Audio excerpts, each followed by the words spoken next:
episode earlier, but the budget was $350,000. Production would be put on hold because of or production was often put on hold because of local hunters stumbling onto the set. Wow. The film scene, the film's final scene, you know, where they do the one shot, was actually how do you say, the camera taped on the front of a bike, and they had someone ride through the set. Oh, that's cool. In order for for the continuity, so it could be like a long tracking shot. That's how they did it. They were on a bike. Oh, that's pretty cool. The Necronomicon Ex Mortis is an H.P. Lovecraft reference. Dang. If you guys didn't know that, the German translation of the movie's title is "The Dance of the Devils." Dance of the Devils. Spooky. This is my final one. The themes of the film have become very popular amongst tattoo clientele. Yeah. I see them all the time. Even the remake has been. I've seen Mia tattooed on numerous people. So that's all my Swann facts for this episode. Swann facts. Those are dope. I have a question. Yeah, let's go. Scale of 1 to 10. What would you give it? This movie, an easy 9. 9? Yeah. I have to say the same. Yeah. 9, yeah. I think I'll be the contrarian. Oh, CJ. No, I'll give it an 8.5. Even though I want to give it a 9, you know what? Fuck it, dude. It's a 9. 9. 9's all around. Yeah. No, I like it, dude. I think it still holds. And like we were saying, dude, it's like the grandfather of that type of genre. Mm-hmm. So. Honestly, watching this again, the only thing that I don't buy was the claymation, which was obviously put there on purpose. But everything else, I'm like, oh, this really does still creep me out. Yeah. Like, it's creepy, man. And the the makeup's molds, good. yeah, the molds and even the kills are pretty wild. The only thing that I would say is when he's hacking up the first chick. Yeah. It's like, why those insert shots are kind of like random. Like they just could have let him hack and not cut to like, oh, now he's hacking ankle, now he's hacking the arm, leg. That's the only thing that's like, this guy's weird, like hacking like this, you know. When he stabs his sister in the back and she yells out for like 30 seconds, that still creeps me. Yeah, because it sounds like demonic, you know. Like that shrill, like sound that lingers so long, like too long, uncomfortably long. It's almost like borderline auto-tune, but like demonic auto-tune. Yeah. So that creeps me out. Yeah. Hell yeah. What else, guys? I actually have a question. I don't know if you know it or not, but the way the movie ended, was this was just supposed to be a one-off, or did they if they had plans or not for a second? I don't know. I don't think that they had plans. Because they said it in the Looper thing that Sam tried to go and do something else, and then it didn't work. So he was like, let's do 2. But the interesting thing about 2 is that they kind of tell Evil Dead over again. If you watch it, it's not really a sequel, it's a remake already. It takes it starts off Ash with his girlfriend, and they go up to a cabin.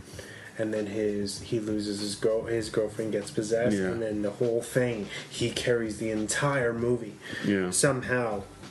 And it actually starts off kind of how they end the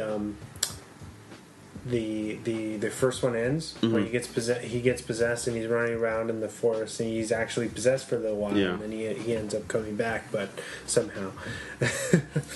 But I thought that was interesting, because I guess the reason why they remade the first one is that they couldn't get the rights from the studio to their own film. They didn't want to give them rights to do part 2, so they were like, fuck it, we'll do Dead by Dawn. And that's why we got like an entirely different film. And it's weird because then so it's like Evil Dead is its own thing, and then Evil Dead 2 kind of branches on to Army of Darkness that follows that storyline. So it's weird. And there's also Evil Dead 2 graphic novel that's out where they continue that story arc too. So there's tons of stuff out for this. But yeah. Is there anything that stands out for you guys that's like for the movie that's like creepy or anything that's? I would have to say that fucking hands down the sound design. Yeah.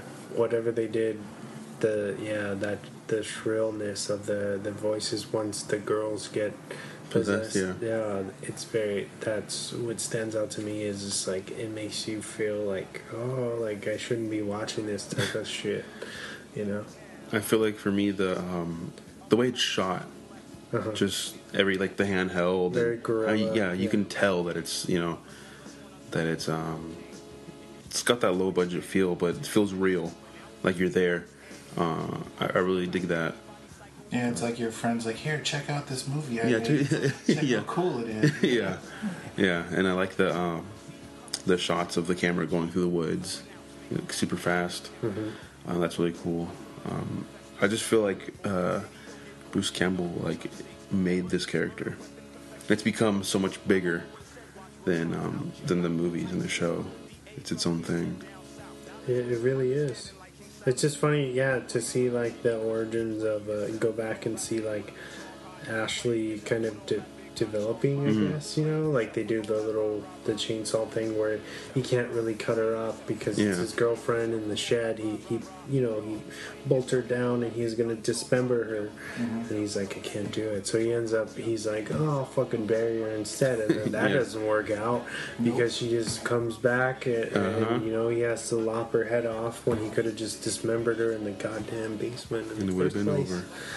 But, these people have to make mistakes so the movie can continue. Yeah.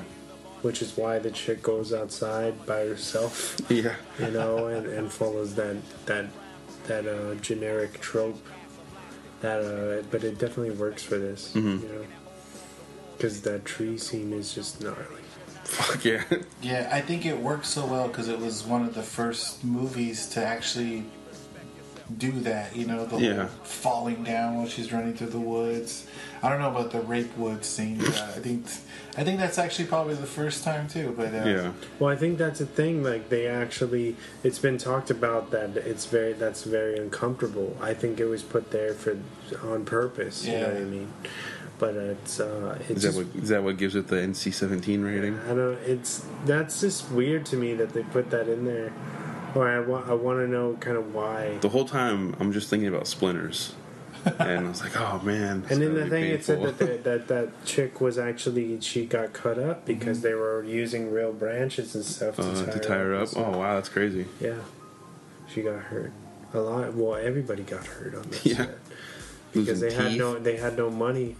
The reason why that shot, I heard you say, he has a different haircut. Yeah, it's because half of this movie was made because they got funded for a little bit of it, so they go out and shoot and then they have to come back because they didn't have the money. So they did maybe half of it first and then they'd come back, and that's why I think he looks different because they probably shot that later. And like, what the fuck, why'd you get a haircut? He looked a little different. And they were like, insert shot. Reshoots. But overall, it's extremely effective. Yeah. Even now, it's very, very fun. Prelude to everything Evil Dead. If anyone's listening who hasn't seen this, and you're still listening to us before watching it, go back and watch it. I'm not sure. Is it streaming anywhere? I don't think so. No. It's on Shudder. I know that. Oh yeah, because you streamed it the other night, right? Yeah, you have the horror aficionado app. Shudder. Shudder's dope, dude. They got a bunch of crazy stuff. We always plug them for free on here. Yeah. Really? Yeah, because it's all. I don't know if you know this, but it's all like human. Ran. How do you say? Curated, like the pics or the movies on there were actually somebody going through and being like, we want this on. I think you said that before in the podcast. I remember you saying that. Yeah, it's pretty pretty epic. That's awesome. Yeah, we got it for the 7-day free trial, and I mean, I looked through all the movies on there. I was like, yeah, we'll come back and watch these. So, what do you watch it on? What do you have it on? We have a Fire Stick. Oh, so we just stream it through there. Or if I'm watching Netflix, Xbox to the Xbox. Nice, because I have the older Apple TV. Okay. And it doesn't let me add apps to it or whatever, so obviously Shudder's not on there. Yeah.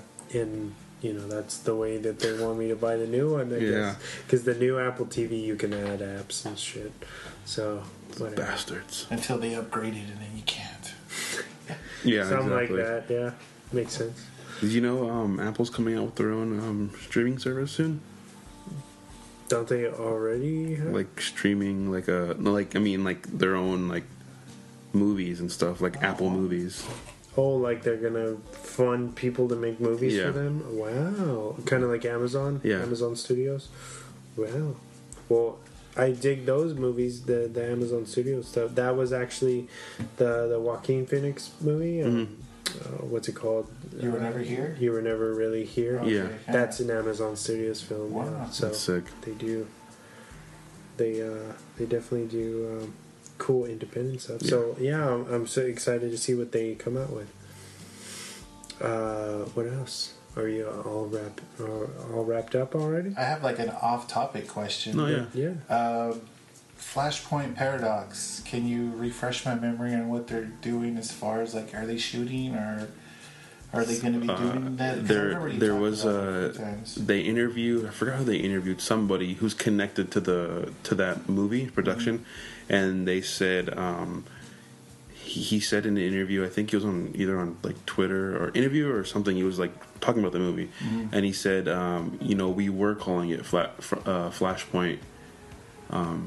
But then people were like freaked out and they're like, wait, you were calling it Flashpoint, so it's not Flashpoint anymore? And he's like, oh no, I never said that. Oh, I didn't okay. say that. He's like, I just like he fucked up and said that they're not.